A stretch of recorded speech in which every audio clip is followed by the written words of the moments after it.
After studying this module, you shall be able to know the concept of project formulation, learn the significance of project formulation, identify the elements of project formulation, evaluate the common errors in project formulation, identify difference between project formulation and DPR, understand environmental impact analysis.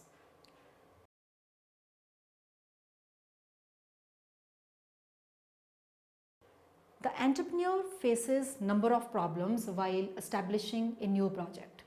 These problems may be in relation to the formalities and procedures to be completed, technical requirements, or even financial constraints.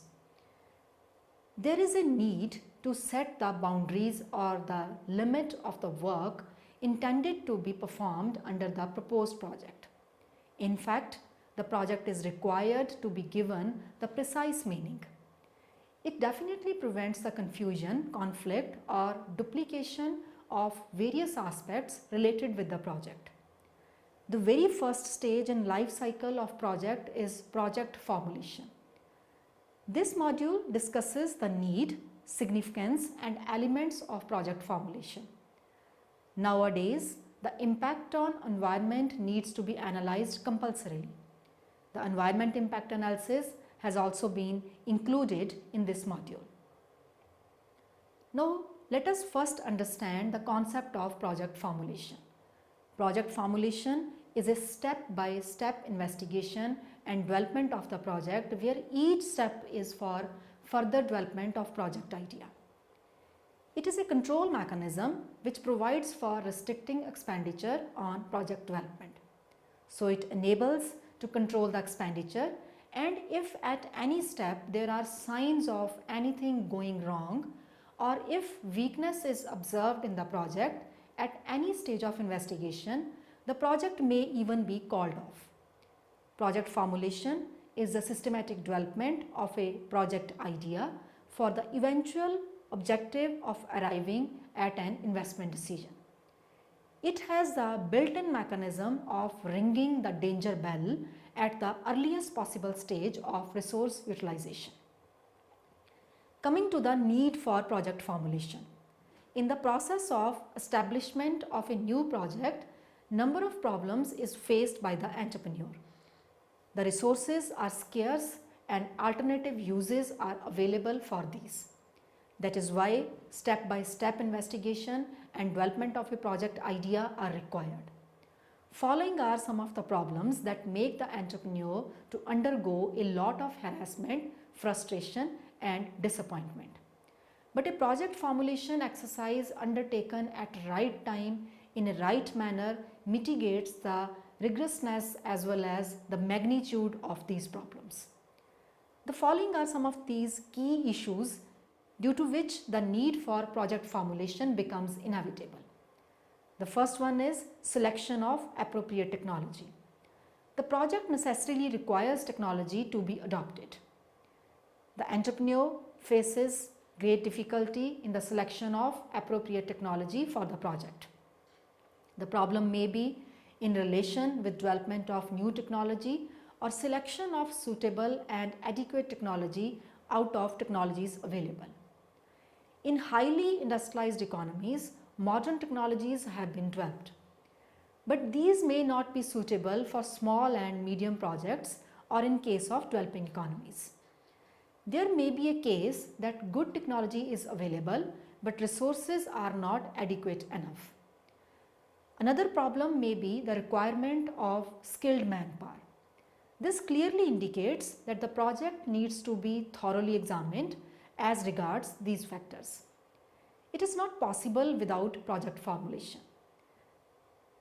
The second one is influence of external economies. Any project cannot function in isolation and it requires the support of external economies. The dependency of the project in question on other projects or industry may be with respect to supply of raw material, requirements of power and its supply, supply of tools, spare parts, ancillary enterprises for supply of technical, financial or managerial services, complex network of communication and transport facilities. The direct costs are the basic cost of the project. But in the case of developing countries, the above stated ancillary costs are also considered. In developed countries or advanced industrial environment, this basic cost is not required as it is contributed in terms of external economies. Non-availability of technical manpower. The successful execution requires availability of appropriate technically qualified personnel. The project formulation duly analyzes the aspect of project so that a technically feasible project may be abandoned at every initial stage. The fourth issue is related with resource mobilization. The resource mobilization refers to the ability to gather various resources to accomplish the desired goal. The mobilization may be very easy and feasible at the very initial level of the project, but it is required continuously throughout the project. The project formulation takes into account this aspect also. The fifth one is legal scenario. The government policies require being adhered compulsorily. The basic problem faced in most of the countries is non-availability of consolidated and detailed information. In India, Ministry of Industrial Development has issued a compendium in the name of Guidelines for Industries.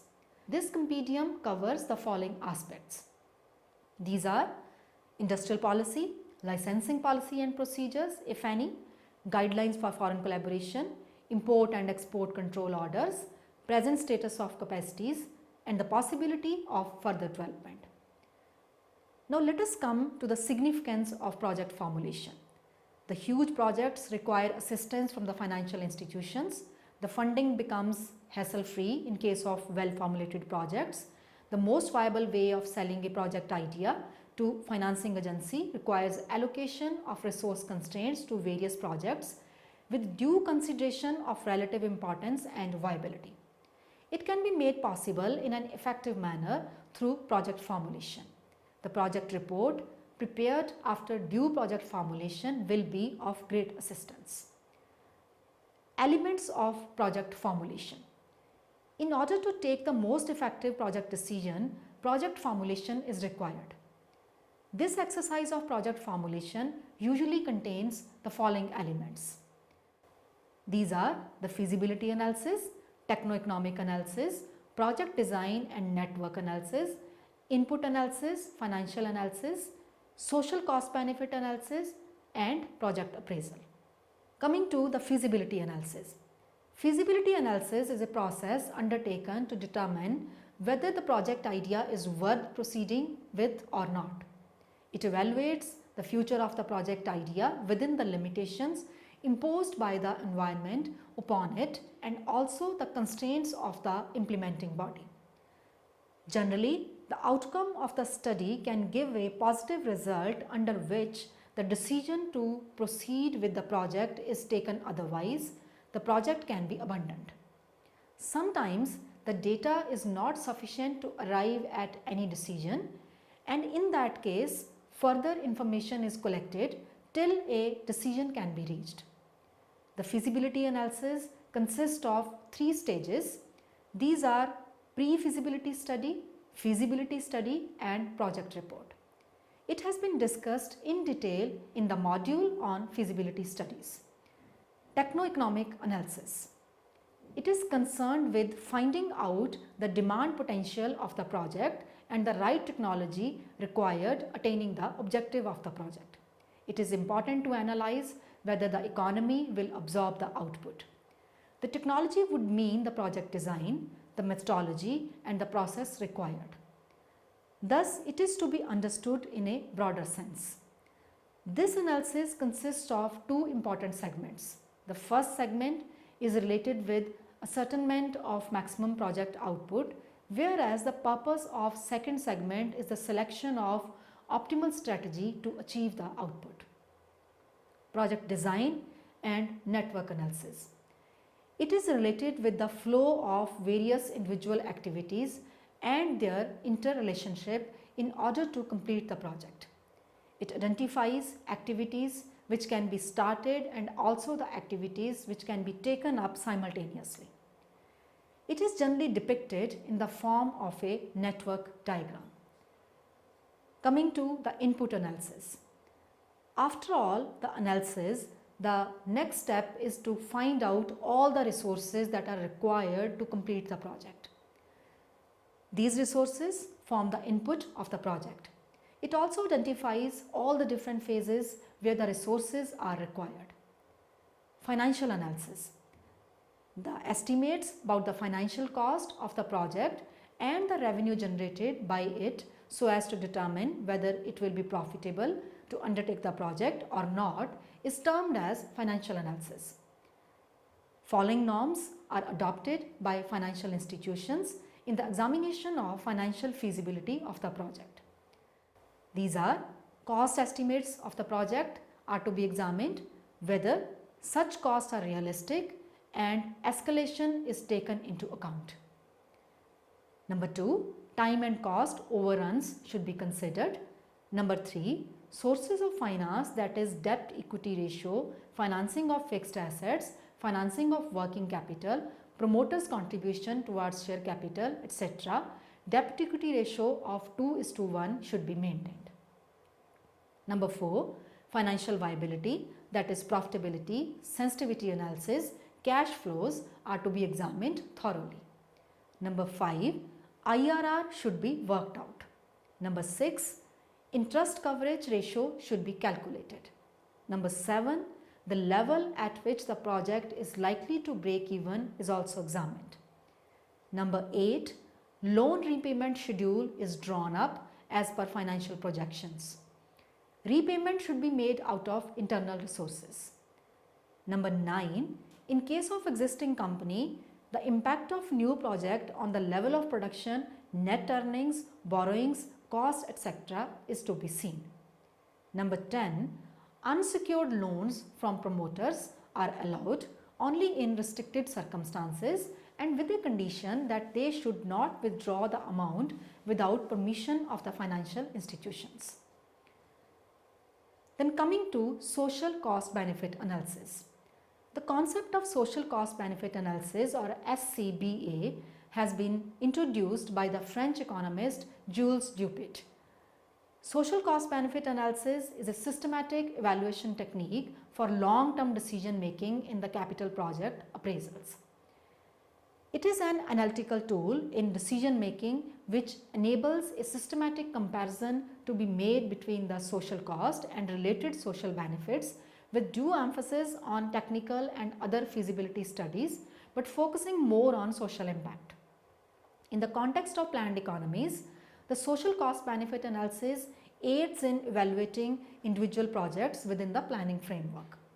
In addition to technical, commercial and financial viability of the project, it should also be socially desirable. The following are the indicators of social desirability of a project. These are employment potential, value added per employee, value added per rupee of capital, capital output ratio, cost benefit ratio, social cost benefit analysis, area development, foreign exchange benefit to the country.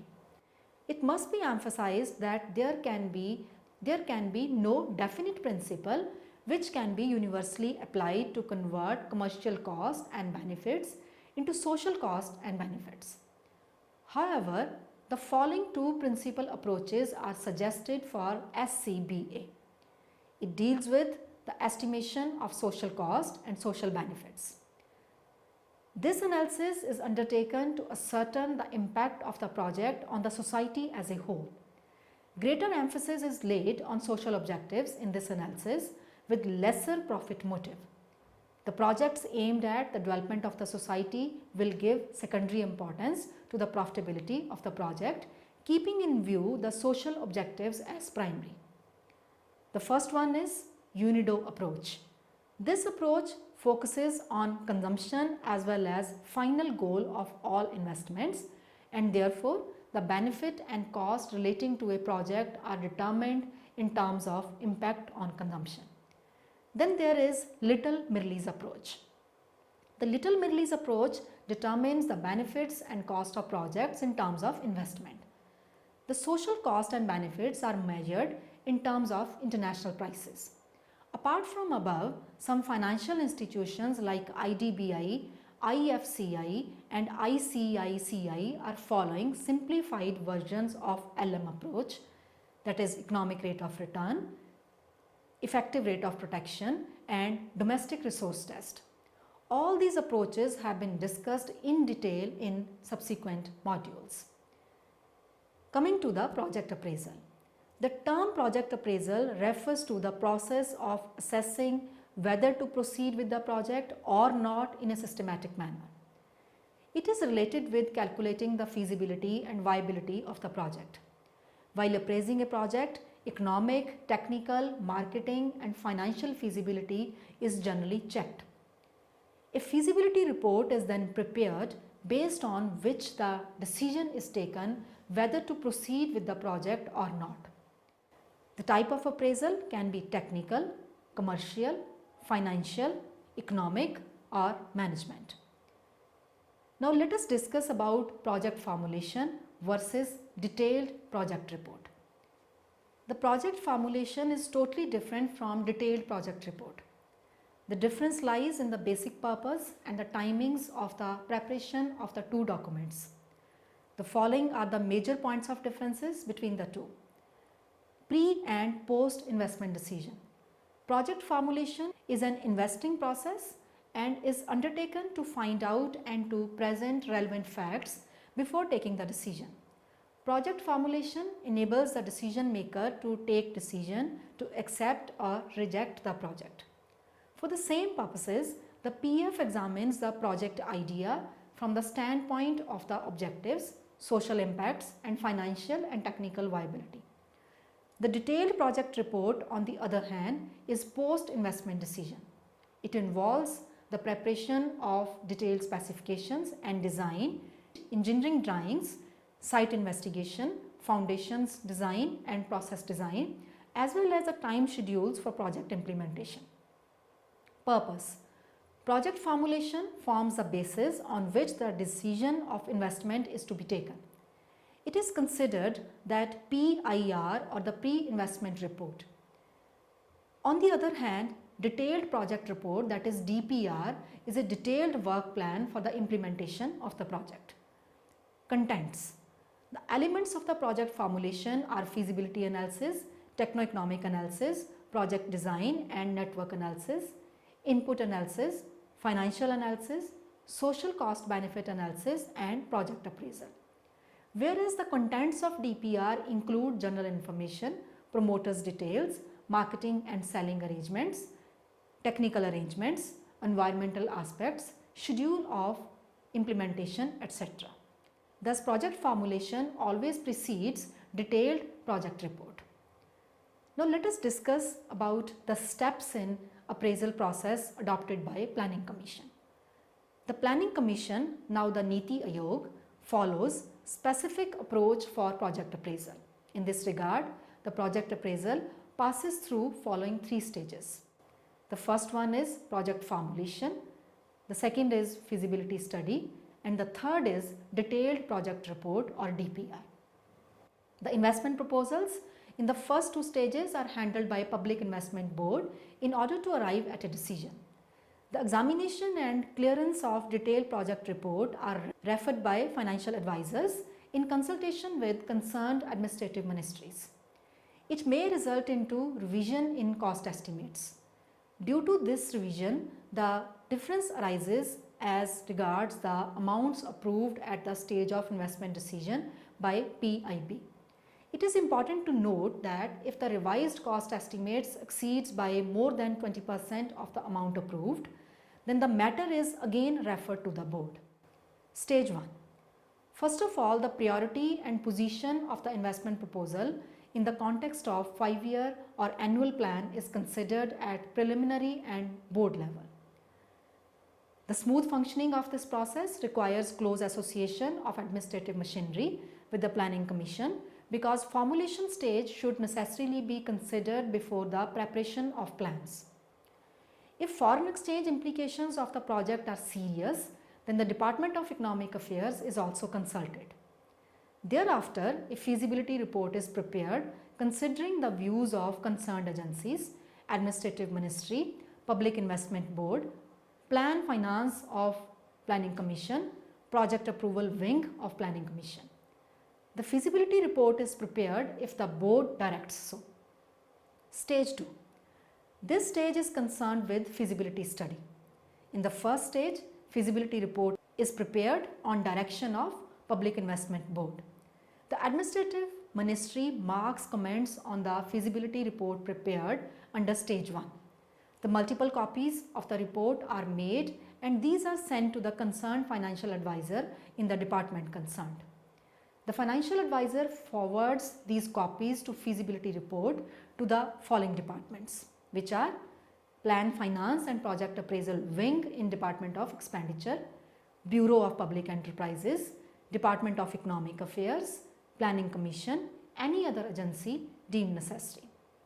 The comments to be made by above agencies consider various important issues like advisability of plan funds, desirability of diversion of plan funds to new projects from those already on hand, the economic benefits of the project as distinct from financial returns, the advisability of undertaking the project in the public sector or joint sector or the private sector, project's contribution to the social and economic objectives of the country, the plant capacity and investment timing in the light of demand and supply balance, including export possibilities.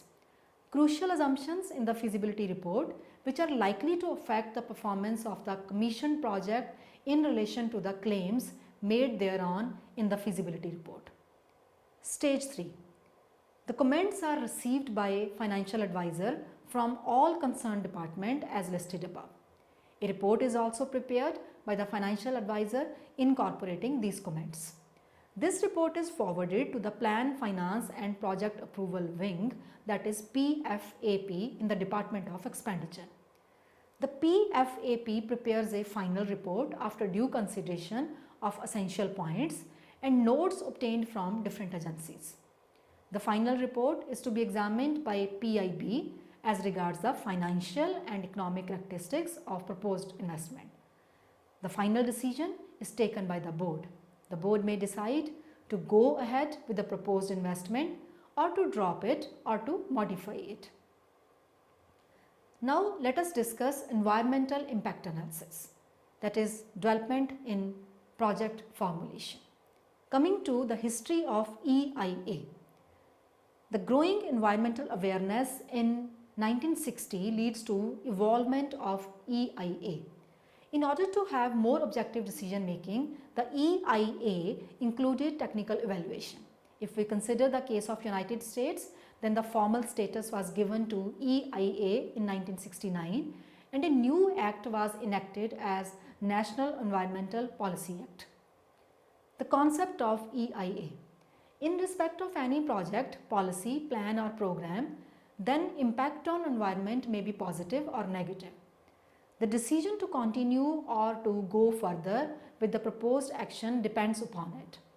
Environmental impact assessment, that is EIA, is the formal systematic procedure which is used in order to trace the consequences of project or plan on the environment. This assessment may be done for present or proposed action. The definition of EIA. The International Association for Impact Assessment, that is IAIA, defines an environmental impact assessment as a process of identifying, predicting, evaluating and mitigating the biophysical, social and other relevant effects of development proposals prior to major decisions being taken and commitments made. The basic purpose of EIA is to ensure that the project is environment friendly and it will not impact the environment adversely. Methods of EIA. The methods of EIA may be general or industry specific. Some of these are following. EIA for industrial products. The impact of industrial products on the environment should be identified and measured. For this, PLCA, that is Product Environmental Life Cycle Analysis method, is generally used. This method considers the activities related with the extraction of raw materials, ancillary materials, the equipment, the production, use, disposal and ancillary equipment. EIA for genetically modified plants. The specific methods available for these plants are GMP, RAM and INOVA, that is INOVA. EIA where impacts cannot be quantified. In order to apply EIA, there is a need to measure data and estimate values of impact indicators. But in some cases, like landscape quality, lifestyle quality, social acceptance, etc., the quantification is not possible. And also, the information from similar EIA cannot be received. In such cases, approximate reasoning method, that is fuzzy logic, expert judgment, community sentiment, etc., are usually employed. An alternative arithmetic approach and software like TDEIA are also available. Let us summarize what we have learned from this module. The very first stage in life cycle of project is project formulation. Project formulation is a step-by-step investigation and development of the project where each step is for further development of project idea. A project formulation exercise undertaken at the right time in a right manner mitigates the rigorousness as well as the magnitude of these problems. The huge projects require assistance from financial institutions. The funding becomes hassle-free in case of well-formulated projects. In order to take the most effective project decision, project formulation is required. This exercise of project formulation usually contains elements like feasibility analysis, techno-economic analysis, project design and network analysis, input analysis, financial analysis, social cost benefit analysis and project appraisal. Environmental impact assessment, that is EIA, is a formal systematic procedure which is used in order to trace the consequences of project or plan on the environment. This assessment may be done for present or the proposed action.